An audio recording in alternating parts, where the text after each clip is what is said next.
All right. So after I got out of work, I got a little bored and wanted to look at a movie. So I was about to look at Spider-Man Across the Spider-Verse in theaters for like the fourth time, but then I changed my mind and I remembered about Transformers Rise of the Beast. And I would have been saw that movie, but I was just too busy editing and making a couple of Spider-Man videos. And so I got my tickets in the theater in my area. And what made it kind of cool, I got the last ticket of the hour I decided to go to. So that was like pretty cool right there. And I watched the movie. That movie was very fascinating. Not like a bad way. That movie was good. I really liked it.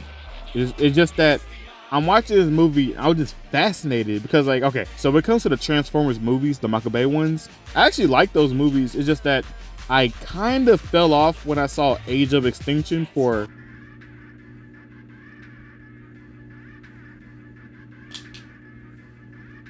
I'm an inventor. Because this is illegal. She's a minor. Protected by the Romeo and Juliet laws. Texas. Wait, what the?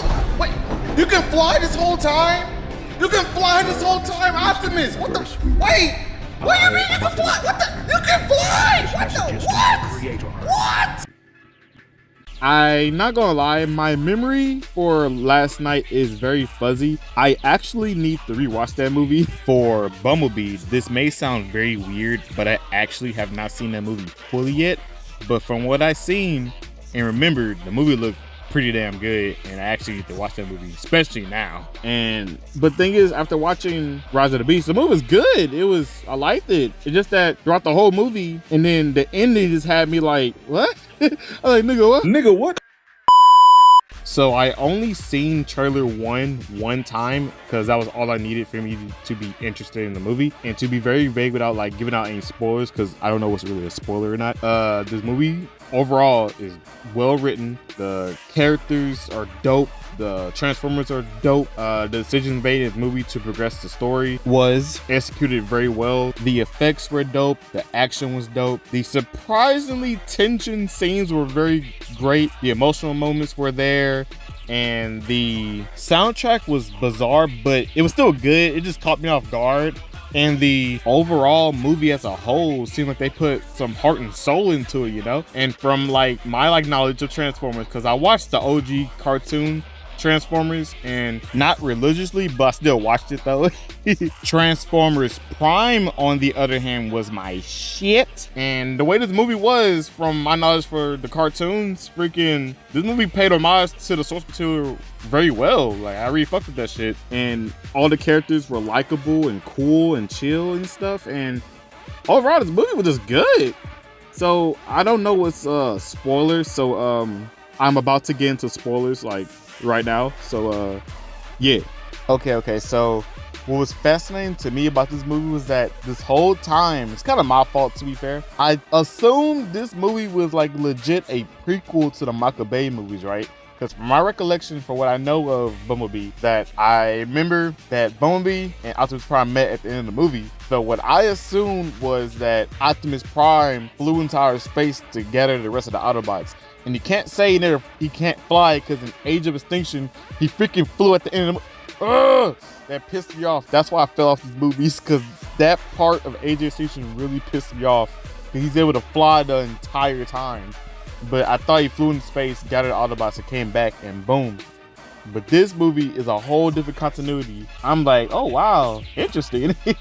So I thought that was cool right there and fascinating. Another thing about this movie was that they actually brung in Unicron. That was shocking. I did not expect that, because I don't really remember last night, but I assume they referenced Unicron in that movie. I need to watch that movie. I need to watch Last Night and Bumblebee. Like, I need to refresh my memories on this damn Transformers series. But that was pretty cool. They actually had Unicron in this movie.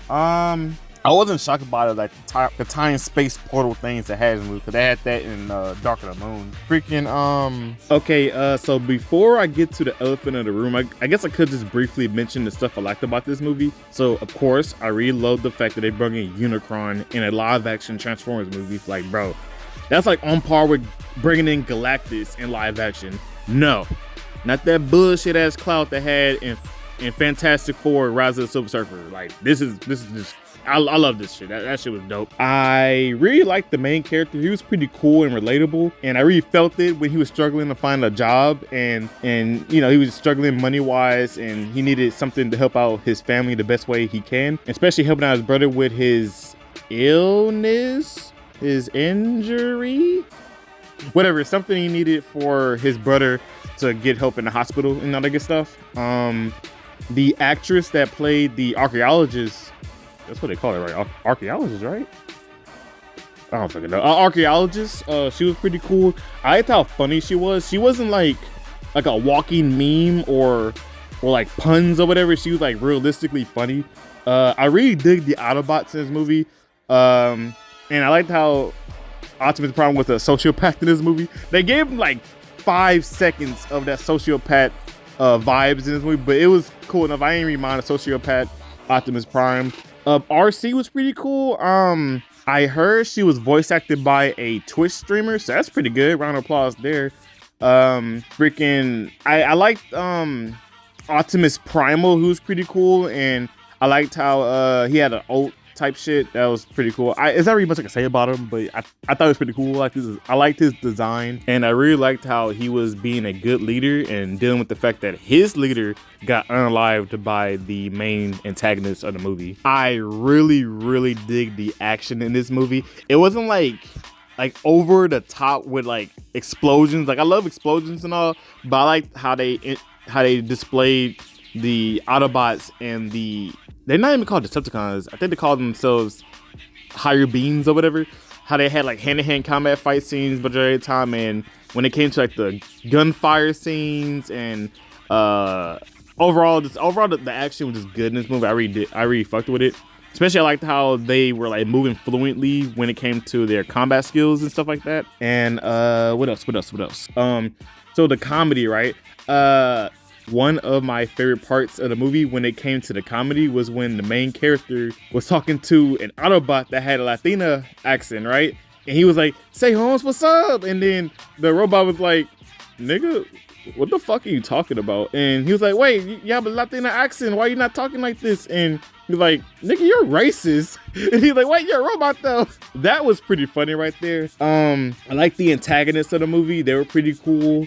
I really dig the main character's brother. He was very supportive and a pretty great character. I did not hate this, but also liked it. But I hated it and liked it simultaneously. So I hated it at first. Cause I'm like, bro, you killed off Bumblebee. But at the same time, it's like it made sense because from me assuming this movie was pretty much a prequel to the Michael Bay Transformers movies, but I was completely wrong by there. When they killed off Bumblebee, I'm like, what the fuck? How you kill Bumblebee? But then I'm thinking, okay, they're gonna bring it back with some Energon later on in the movie. But it made perfect sense because, okay, when it comes to my top 5 favorite Transformers, my number 1 is Optimus Prime. Number 2 is Ironhide. Number 3 is Bumblebee. Number 4 is Megatron. And number 5 is Starscream. Not the Starscream in the live action movies, like the Starscream and the cartoons and stuff. Especially the OG classic cartoons. He's freaking dope in there. But Mirage is so goddamn cool. I thought it was too good to be true, man. I'm watching this movie, I'm like, what the fuck? He is cool. Wait, where is he? And I'm thinking, wait, he's a Decepticon. It's too good to be true. He's too damn cool. But no, he was actually an Autobot. And I'm like, wow, that's I really dig that. That was pretty freaking cool right there. Mirage was freaking cool. I assume they did that since Bumblebee had a whole movie to himself. It wouldn't hurt to like cut him out to let somebody else get some shine. So I thought it was pretty cool. And I can like name off so many more stuff that I liked about this movie. But at the same time, I don't want to be talking for like 5 hours. So yeah. Okay, let me just get the elephant out the room. I did not expect that G.I. Joe shit to be in this movie. Cause like, okay, I'm watching this movie and I was getting G.I. Joe vibes, right? Like the part when Mirage had got, a cop-out fake death or whatever. But Mirage had basically transformed to a mini suit for the main character. I saw that, I'm like, this must be a G.I. Joe. And then I thought to myself, if I was a little ass kid, this easy would have been my favorite scene of the movie because when I was like a little kid, one of my favorite parts of G.I. Joe Rise of the Cobra, right? Rise of the Cobra, when Marlon Wayne and Jane Tatham's characters were in those super suits or whatever, those mechanical super suits. That shit was fucking cool to me, but looking at it as an older guy, I mean, I still like it, just that they're not that cool anymore. But anyways, I've seen this, I'm like, that reminds me of G.I. Joe. And then there were certain like comedy moments that remind me of G.I. Joe. I was just getting G.I. Joe vibes from this movie.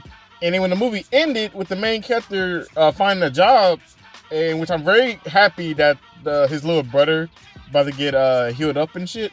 But it was like when he pulled out that, cause like when he opened the door and I saw that big ass room, I'm like, wait, why am I of a military thing? Because what I thought was, thinking this was still part of the continuity of the Michael Bay movies, I thought this was gonna be like how Nest was like formed, but it was just in secret until Transformers 2 or whatever. But no, it was G.I. Joe. I'm like, what the fuck? That was very fascinating right there. And that caught me off guard. And I left the theater so confused, but I didn't hate it. It made sense because they're both, G.I. Joe and Transformers are both Hasbro. So I guess that made sense. And I guess I should have saw that coming, but at the same time, that caught me off guard right there. And overall, this movie was just good. I fucked with it. I would have went more in depth with like the story, but I'm saving that for a future video. So like, if you want to stay tuned to the channel, might as well subscribe to see that future video I got for Transformers, you know, because it requires me to rewatch Bumblebee and Last Night to refresh my memories on it. So might as well subscribe and like the video and stuff. So anyways, all I can say, the movie's great. It's very fascinating at the same time, and that's the video.